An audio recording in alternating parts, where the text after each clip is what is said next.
High বন্ধুরা, আমার রান্নাঘরে তোমাদেরকে রান্নাঘরে তোমাদেরকে আবার স্বাগত জানাই।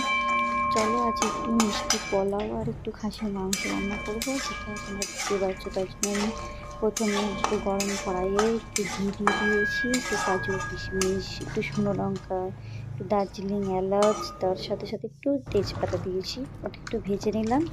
তারপর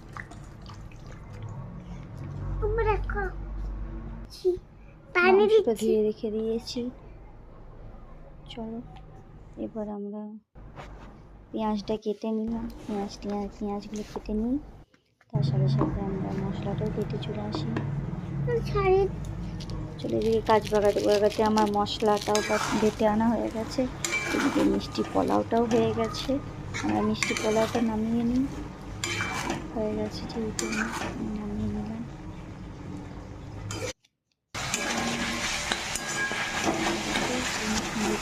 হয়ে গেছে যে সময় নেবে, নামিয়ে কড়াইটা পরিষ্কার করে আমি ব্যবহার করি। এখানে আমার আগের ভিডিওটা কড়াই ছিল, হল ভিডিও দেওয়া আছে, এটা শর্ট ভিডিওতে আমার কেটে কেটে হয়ে গেছে।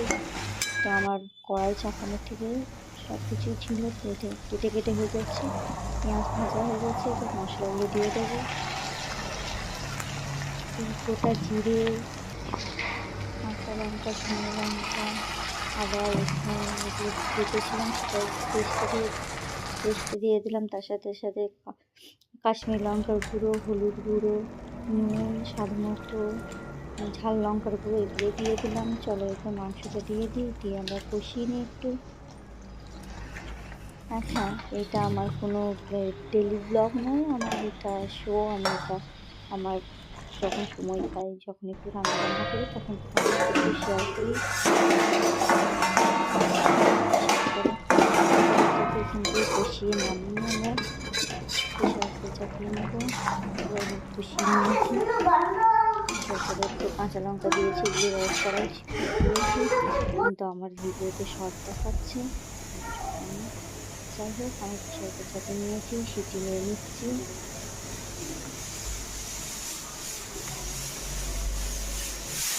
সিটি দেওয়া হয়ে গেছে, সিটি একটু নামিয়ে নেব।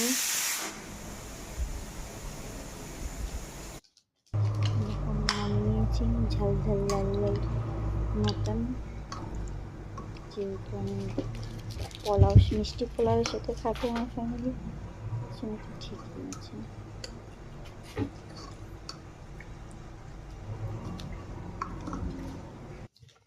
দেখো নামিয়ে নিয়েছি রাইসটা। এখানে মটরশুঁটি